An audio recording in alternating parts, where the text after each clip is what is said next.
नमस्कार दर्शक बंधु आपण को आम चैनल को स्वागत। पवित्र श्री गणेश चतुर्थी बा गणेश पूजा उपलक्षे समस्त कन्या राशि व्यक्ति विशेष मानू अनेक अनेक शुभेच्छा और शुभकामना। आपणकर जदि कन्या राशि होता है तेबे यह वीडियोटी को थरे मात्र शेष पर्यंत देखंतु एवं निजर व्यस्त बहुल समय मध्यरु मात्र 10 मिनिट समय आपण निज पाई दियंतु कहीं आमर आजिर यही कार्यक्रमटी समस्त कन्या राशि व्यक्ति विशेषों बहुत अधिक गुरुत्वपूर्ण रही। कहीं गुरुत्वपूर्ण रही आपण वीडियोटी को शेष पर्यंत देखिले निश्चित भाव में जानीपारे। देखंतु आपण कन्या राशि रे एही श्री गणेश चतुर्थी बा गणेश पूजा दिन बुध आसुचंती द्वादश भाव को एवं द्वादश भाव को एतेटा शुभ बोली मना जाई न थाए एवं द्वादश गृह को विदेश यात्रार गृह आपणक खर्चर गृह एवं आपणक हॉस्पिटल गृह बोली मध्य कहा जाए। किंतु सेही गृह रे बुध सूर्य एवं केतुंक सहित रही आपणक जीवन को प्रभावित करिवे जहा फल रे आपणक जीवन रे बड़ परिवर्तन हेबाकु जाउछि एवं एही परिवर्तन आपणकु किछि शुभ फल देब कारण जेहेतु सूर्यंक सहित सेठारे रहिबे एवं किछि अशुभ फल मध्य प्रदान करिब कारण सेठारे केतुंक सहित मध्य विराजमान करिवे। देखंतु एही अगस्त मासरे बुध करिछंती 2 थर परिवर्तन निजर राशि रे एवं चलन रे जहाद्वारा आपणक जीवन रे बहुत बड़ परिवर्तन हेबाकु जाउछि। तेबे आसंतु जानिबा एही श्री गणेश चतुर्थी बा गणेश पूजा ठारू आपणक जीवन रे कौन सब बड़ परिवर्तन हेबाकु जाउछि। किंतु वीडियोटी आरंभ करिबा पूर्वरु जदि आपणकर भी कन्या राशि होइथाए एवं आपण भी ईश्वर को आंतरिक भक्ति एवं विश्वास करंती तेबे वीडियोटी को लाइक करंतु एवं कमेंट बॉक्स रे जय जगन्नाथ जय माँ लक्ष्मी अवश्य लिखि दियंतु। ता सहित आपणक मन रे जहाँ भी प्रश्न रही जहाँ भी द्वंद्व रही आपण कमेंट बॉक्स रे लिखि जणांतु आमे आपणक प्रश्नर उत्तर देबा पई यथा संभव प्रयास करिबु। देखंतु विलंब हेले मध्य आपणक प्रश्नर आमे निश्चित उत्तर देबु। ता सहित दर्शक बंधु आम सह जोगाजोग करिबा पई वीडियोर मध्य भागरे एक व्हाट्सएप नंबर टिए दिया जाइछि जो नंबर साहाय्य आपण आम सह जोगाजोग करी निजर नूतन कुंडली प्रस्तुत करिपारिबे कुंडली विश्लेषण कराई पारिबे किंबा आपणकर चाकरी विवाह व्यवसाय प्रेम संपर्क को नहीं किछि समस्या रही ताहार सहजरे समाधान करिपारिबे। सेतिपई आपण आम सह शेष पर्यंत जोड़ी होई रुहंतु एवं व्हाट्सएप नंबर माध्यम रे आम सह जोगाजोग करंतु।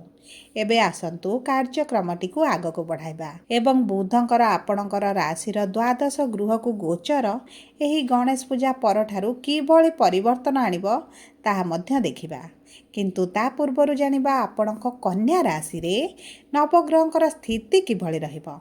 देखंतु आपणक प्रथम गृह रे मंगल षष्ठ गृह रे राहु सप्तम गृह रे शनि दशम गृह रे गुरु एकादश गृह रे बुध एवं शुक्र द्वादश गृह रे सूर्य एवं केतु विराजमान होइछंती जहा फल रे सेही गृह गुड़िकरे सेमानकर प्रभाव अधिक रहिबो। तेबे आसंतु जानिबा आपणकर स्वास्थ्य किभଳି रहिबो। देखंतु आपणकर स्वास्थ्य कुंडलीर प्रथम गृहरु जणा पड़ी एवं आपणक प्रथम गृह रे मंगल विराजमान होइछंती एवं षष्ठ गृह रे राहु विराजमान होइछंती जहा फल रे आपणकर रोग प्रतिरोधक शक्ति रे वृद्धि घटिबो। जदि भी पूर्वरु किछि स्वास्थ्य रे समस्या थिला सेथिरु धीरे धीरे परिवर्तन आसीबो। एता सहित देखंतु जेहेतु मंगल आपणक प्रथम गृह रे अछंती आपणकर BP diabetes cholesterol blood related समस्या पर विशेष भाव रे यत्नवान हेबाकु पड़िबो कारण एथिरे आपणकर किछि उच्च नीच भली परिस्थिति देखा देई पारे। जदि भी पूर्वरु आपणकर एभली किछि समस्या नाही तेबे बाहरिबार मध्य बहुत अधिक संभावना अछि। ता सहित देखंतु आपणक द्वादश गृह को जेहेतु बुध आसुचंती एवं सेठारे केतु विराजमान होइछंती केतुंक द्वारा पीड़ित स्थिति रे रहिबे आपणकु डाक्तरखानार चक्कर काटिबाकु मध्य पड़ी पारे। आपणक निज स्वास्थ्य पई हेउ किंबा आपणक परिवार लोकंक स्वास्थ्य पई हेउ सेति पई आपण निजर स्वास्थ्यर दायित्व नेबा सहित ଆପଣଙ୍କ ପରିବାରର ମଧ୍ୟ ଦାୟିତ୍ୱ ନିଅନ୍ତୁ। ଦେଖନ୍ତୁ ଆପଣଙ୍କର ଦ୍ୱିତୀୟ ଗୃହ ହେଉଛି କୁଟୁମ୍ବକର ଗୃହ ଏବଂ ଦ୍ୱିତୀୟ ଗୃହର ସ୍ୱାମୀ ହେଉଛନ୍ତି ଶୁକ୍ର, ଯିଏ ଆପଣଙ୍କର ଏକାଦଶ ଗୃହରେ ବିରାଜମାନ ହୋଇଛନ୍ତି। ତେଣୁକରି ଆପଣଙ୍କ ପରିବାର ଲୋକଙ୍କର ମଧ୍ୟ ସ୍ୱାସ୍ଥ୍ୟରେ କିଛିଟା ସମସ୍ୟା ଦେଖାଦେଇପାରେ। ଥଣ୍ଡା, ଜ୍ୱର, ଖାସ, ପେଟ ସମସ୍ୟା ଏହିଭଳି ଛୋଟ ଛୋଟ ସମସ୍ୟା ତାଙ୍କର ମଧ୍ୟ ବଢ଼ିପାରେ। ସେଥିପ୍ରତି ମଧ୍ୟ ସଚେତନ ରୁହନ୍ତୁ ଏବଂ ଚେଷ୍ଟା କରନ୍ତୁ ଆପଣଙ୍କ ଖାଦ୍ୟ ପାନୀୟ ଉପରେ ବିଶେଷ ଭାବରେ ଦାୟିତ୍ୱ ନେବା ପାଇଁ। ଯଦି ଆମେ ଦେଖିବା ଆପଣଙ୍କର ଶିକ୍ଷା କ୍ଷେତ୍ରକୁ, ତେବେ ଶିକ୍ଷାର ଗୃହର ସ୍ୱାମୀ ହେଉଛନ୍ତି ଶନି, ଯିଏ ଆପଣଙ୍କ ସପ୍ତମ ଗୃହରେ କେନ୍ଦ୍ରରେ ବିରାଜମାନ କରିଛନ୍ତି। ଦେଖନ୍ତୁ ଶନି କେନ୍ଦ୍ରରେ ଅଛନ୍ତି। ଯଦି ଆପଣଙ୍କ କୁଣ୍ଡଳୀରେ ଶନି ଭଲ ଥିବେ, ଉଚ୍ଚ ଥିବେ, ତେବେ ଆପଣଙ୍କୁ ଏହି ସମୟ ମଧ୍ୟରେ ବହୁତ ଅଧିକ ଶୁଭଫଳ ଦେବେ। ଆପଣଙ୍କ ଆଶା ଠାରୁ ମଧ୍ୟ ଅଧିକ ଶୁଭଫଳ ପ୍ରଦାନ କରିବେ।